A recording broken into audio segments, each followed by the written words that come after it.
வணக்கம். இப்போ பார்த்தீங்கன்னா நாங்கள் எங்கே நிற்கிறோம்ட்டு பார்த்தா உங்களுக்கு தெரியும், பருத்தித்துறையில் ஒரு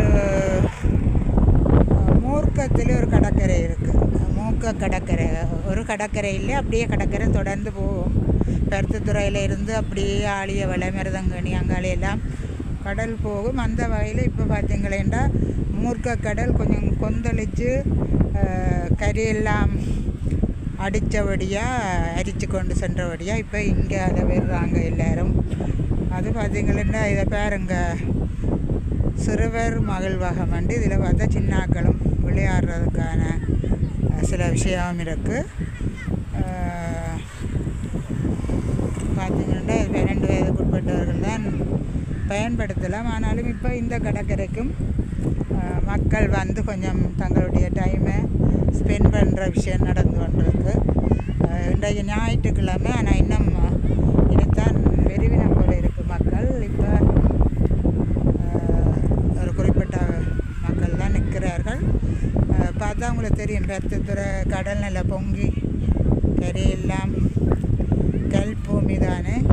வேறுங்க இப்படியே பார்த்திங்கன்னா இங்கால அதுதான் பருத்தித்துறையில் இருந்து வர்ற பாதை எல்லாருக்குமே தெரியும். இந்த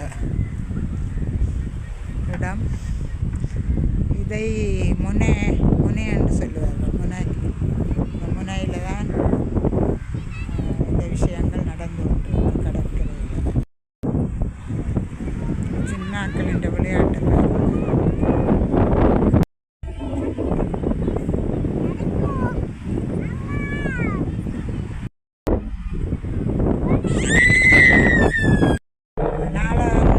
நாளடைவில் இது பார்த்தா பெரிய ஒரு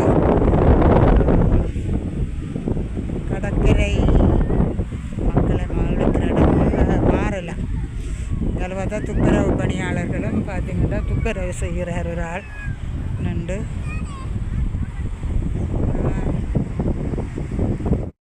கடற்கரையில் பார்த்திங்களேன்னா வாடி வீடு அமைத்து, அதாவது வாடி என்று சொல்லுவாங்க. இதை இந்த வாடி அடிக்கடி இந்த கடலில் இருக்கும் வாடி வீடுன்னு சொல்லுவாங்க. இதெல்லாம் அந்த மீன்களுக்கு ஐஸுகள் வச்சு அல்லது மீன்களை வச்சு எங்களோட உபகரணங்களை வச்சு பாதுகாக்கிற இடம்.